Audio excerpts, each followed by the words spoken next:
Alec Murdaugh has been charged now with 2 counts of murder in connection with the shooting deaths of his wife and son.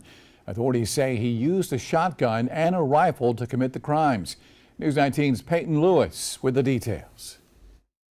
We expected it like you expect a loved one when they're sick that they're going to die, but when the death comes, you're shocked, and everybody was shocked today.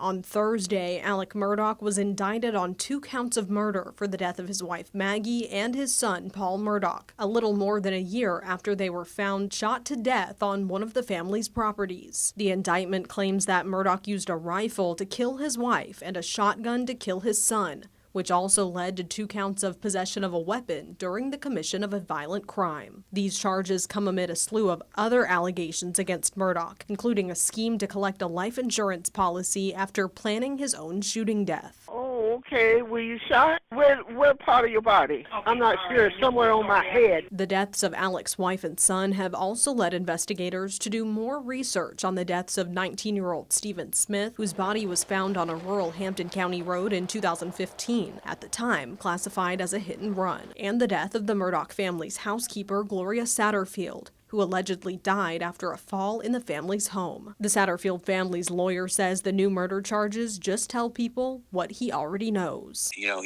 now has a one-word moniker: Murdaugh, like Madoff, like Manson, like Bundy. I don't think it opened a wound for our clients. The wound is going to be open when the state exhumes her body. Murdaugh is set to appear at a bond hearing on Wednesday, July 20th. And criminal defense attorney Jack Swerling says it's going to be a long road ahead before a trial can even begin. The next few months are going to be involving hearings, getting things organized and getting things ready for a trial, really. The interesting thing will be whether or not the judge grants a speedy trial motion and orders that the case be tried by the end of the year. As the state puts together its evidence to build their case, Swerling says this can be a lengthy process, and the public might not get to see a Murdaugh trial for a long time. It may not get tried as fast as everybody would like.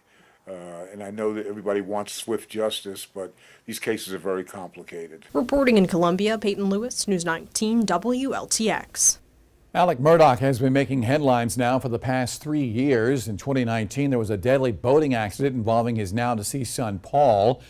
His son was charged with boating under the influence, resulting in death, and 2 counts of boating under the influence resulting in bodily injury. And as we mentioned, in June of last year, Murdaugh's wife and son were found shot to death. That's the 2 murder charges he is now facing tonight. And not long after their deaths, Murdaugh told authorities that he was shot in Hampton County on his way to Charleston. However, authorities say that's not exactly what happened. Instead, they say Murdaugh hired a man named Curtis Smith to kill him. Smith was charged last September. Sless says Murdaugh admitted to planning the shooting so his other son could collect life insurance money. His law firm alleging that Murdaugh misappropriated money there as well, which led to the end of his tenure at the firm. Murdaugh was then suspended from the practice of law, and earlier this week he was disbarred.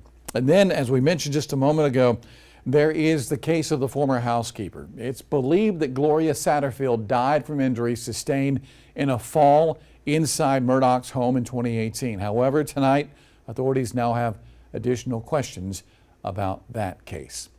Murdaugh's bond hearing, as we mentioned, set for next Wednesday morning at 10 is at the Colleton County Courthouse.